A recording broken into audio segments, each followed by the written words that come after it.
And now to our second major story. Thousands of demonstrators in several Cameroon English-speaking towns marched through the streets Friday, defying the 24-hour curfew to protest against the continuous detention of some of the inhabitants of the regions. The demonstrations in the northwest and southwest regions came at the time when President Paul Biya was addressing the United Nations General Assembly in New York.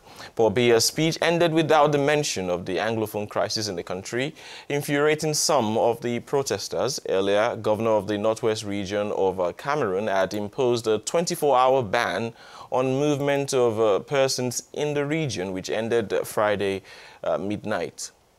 Demonstrations began in Bamenda in Northwest region on Friday morning despite a ban on the movement of persons imposed on Thursday evening by the governor of the region, following a bomb attack on Thursday that wounded 3 police officers.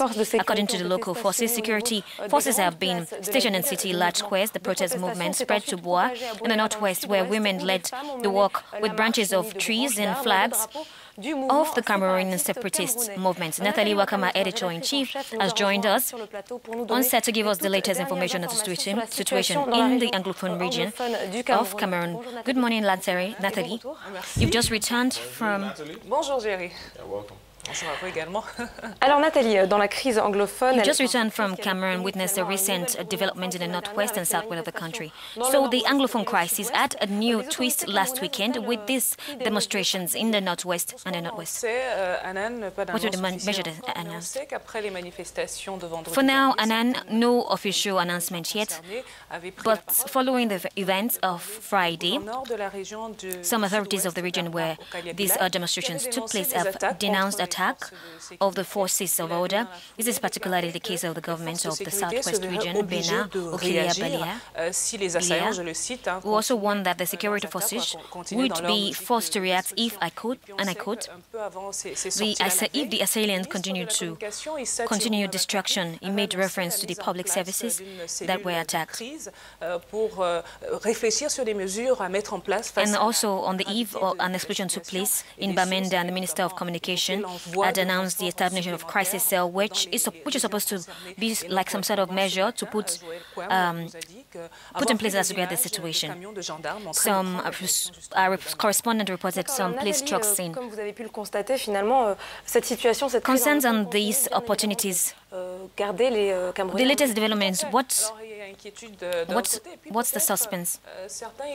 Many are in suspense. Concerns for some, an opportunity to be seized for others who think that it's an opportunity to enforce the departure of Cameroonian President Paul Biya.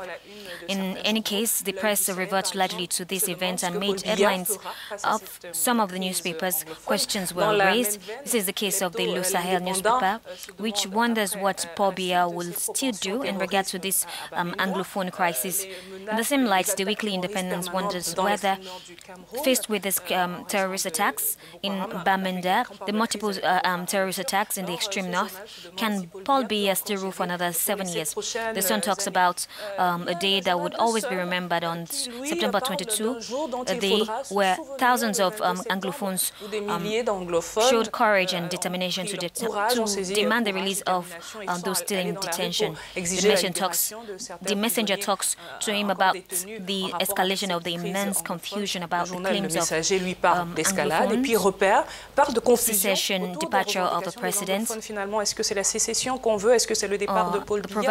profound reform of the public governance. Alors oui, effectivement, beaucoup de confusion autour de cette crise anglophone. We expect the situation to get worse. Plutôt vers un durcissement, un pourrissement de la situation. For what we've read and heard, some do not wish for that, but rather call for dialogue. If the former patron of Ba's association in Cameroon, Akeremona, denounced the dismanagement of the English crisis by the government that led to the demonstration on Friday in most cities in southwest and the northwest, then he believes that it takes a real dialogue. Even the sound of one of the lawyers at the origin of this revolt in the Anglophone zone, Abu Bala, in a paper published yesterday, he said he looked forward to the head of state asking for dialogue to address the root causes and possible and lasting solutions to this. Finally, on va demander ce forum de dialogue pour discuter des causes profondes de la crise anglophone et puis de trouver des. Finally, on the web, Cameroonians are far from being inactive. Messages calling for peace. Cameroonians say they refuse to accept weapons. Messages that call for patriotism that have flourished. In any case, radicalization, which appears to be unsettling, does not leave anyone indifferent. L'heure est plus que jamais, il faut être soudé en tant que Camerounais. Donc ça, c'est des messages qu'on a pu voir sur les réseaux sociaux. Mais on va dire que cette radicalisation qui semble s'installer n'inquiète pas que les Camerounais, puisque les chancelleries européennes ont European demandé chancelleries have, in particular, urged their nationals to be very attentive to what is happening in the English-speaking regions of Cameroon and to avoid traveling in general strike days. Nathalie, pour toutes ces Thank you précisions. very much, Nathalie, for your precisions. La situation en région anglophone au Cameroun.